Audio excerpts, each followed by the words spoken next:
بسم اللہ الرحمن الرحیم۔ السلام علیکم، ہیلو ویورز، کیسے ہیں آپ؟ مجھے امید ہے کہ آپ سب ٹھیک ہوں گے۔ جیسے کہ آپ جانتے ہیں کہ ہماری ویڈیو دلچسپ معلومات سے مزین ہوتی ہے، آج کی ویڈیو بھی ہماری بڑی دلچسپ اور معلومات سے بھرپور ہے، جس میں ہم آج آپ کو اپنے ہی ملک پاکستان میں آنے والے مہمان پرندے کے بارے میں بتائیں گے۔ ویورز، جس پرندے کے بارے میں ہم آج آپ کو بتانے والے ہیں اس پرندے کا نام تلور ہے۔ دوستو، یہ پرندہ سرد علاقوں میں پایا جاتا ہے اور اس کا مسکن سائبیریا ہے۔ اس پرندے کا گوشت بڑا ہی مزیدار اور بڑا ہی لذیذ ہوتا ہے۔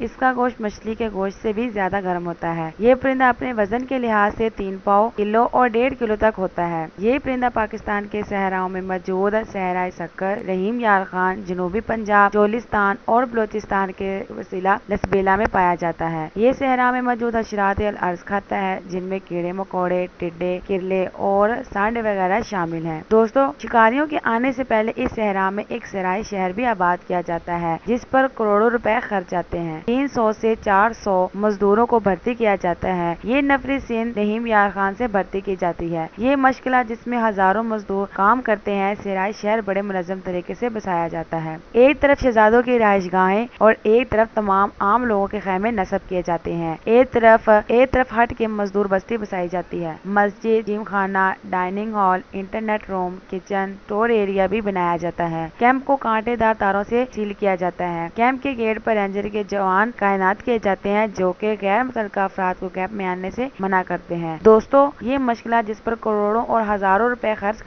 ہوتے ہیں، یہ UAE اور دبئی سے بڑے بڑے لوگوں کا کھیل ہے، جس میں تلور نامی پرندے کا شکار کیا جاتا ہے۔ اس مقصد کے لیے ویزے پر باز اور شاہین بھی لائے جاتے ہیں۔ 4x4 کی گاڑیاں صحرا میں اس مقصد کے لیے استعمال ہوتی ہیں۔ صحرا میں ان گاڑیوں کے ٹائرز میں ہوا کم رکھی جاتی ہے، ورنہ صحرا میں گاڑی کے دھنسنے کا بھی اندیشہ ہو سکتا ہے۔ شہزادوں کی آمد سے پہلے بدو شکاریوں کو بھیجا جاتا ہے، جو فضائی جائزہ لے کر ان پرندوں کی آمد کا پتہ لگاتے ہیں، اور پھر تلور کی آمد کی خبر شہزادوں کو دی جاتی ہے۔ ان کی رپورٹ شہزادوں کو جب ملتی ہے تو دبئی سے شکار کی غرض سے آتے ہیں۔ سندھ کے کچھ وڈیرے بھی بہتی گنگا میں ہاتھ دھوتے ہیں اور ان سے کروڑوں کے نذرانے وصول کرتے ہیں۔